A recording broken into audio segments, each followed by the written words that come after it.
Hello guys, a story. Today, Mr. Martin bought the back of camel on Monday night in the most crowded cigar store on Broadway. It was 3 time and 7 or 8 men were buying cigarettes. The killer didn't even glance at Mr. Martin, who put the pack in his overcoat pocket and went out. If any of the staff at F&S hadn't seen him buy the cigarette, they would have been astonished, for it was generally known that Mr. Martin did not smoke and never had no one save him. I was just a week today day since Mr. Martin had decided to rub out Mrs. Barrow. The term rub out pleased him because it suggested nothing more than the correction of an error, in this case an error of Mr. Fitzwilliam. Mr. Martin had spent each night of the past week working out his plan and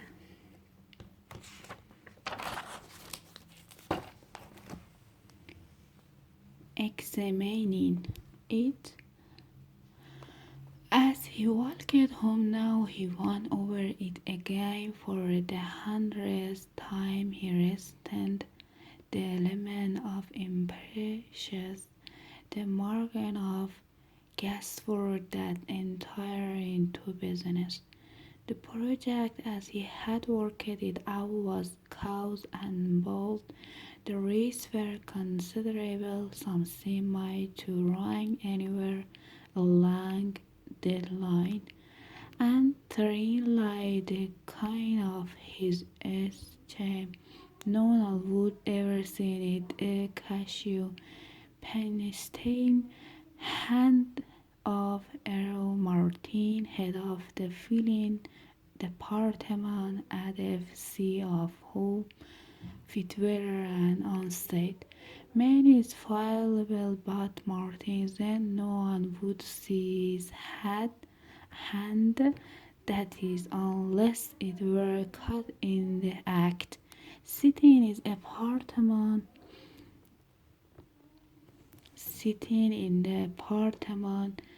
drinking a glass of milk, Mr. Martin revived his case against Mrs. Barrow, as he had very night for 7 nights. He began at the beginning. Her quaking voice and brain laugh had first broken the hull of F&C on March. Had a head for that. Old Robert, the personal chief, had introduced her as the newly appointed special advisor to the president of the farm, Mr. Fitzwilliam. The woman had applied Martin instantly, but he hadn't shown it and had given her his dry hand. A look of serious consideration and a fine smile. Well, she had said, looking at the paper on his desk, are you lifting the ox cart out of the ditch?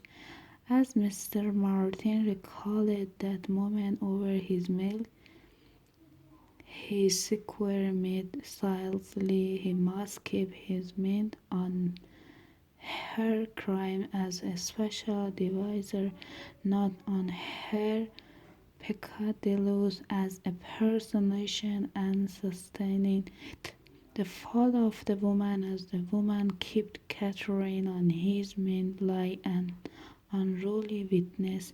She had for almost 2 years now baited him in the hall, in the elevator, even in his own office, into which he romped now and then like a secure house She was constantly shooting this silly question at him. Are you lifting the ox cart out of the ditch?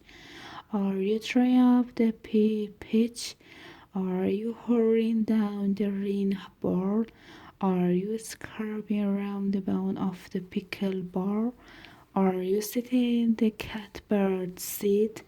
It was Joy Hart, one of Mr. Martin's two assistants, who had explained what the gibberish meant. She must be the Griffin, he had said. Red Barbe, a nonsense that your game over the radio, and he used Dick's explanation. Pick it up down south. Joy had gone on the explain on or two train up the pitchment, going on a rampage, sitting in the catbird set. Meant sitting pretty like a better with balls and no streak on him. Mr. Martin dismissed all this with an effort. It had been any eye, it had drawn him near to distraction, but he was too sad a man to be moved to murder by anything so childish. It was fortunate, he reflected as he passed on to important charge against Mr. Brown, that he had stopped up under it too well. He had maintained always an outward appearance of polite tolerance.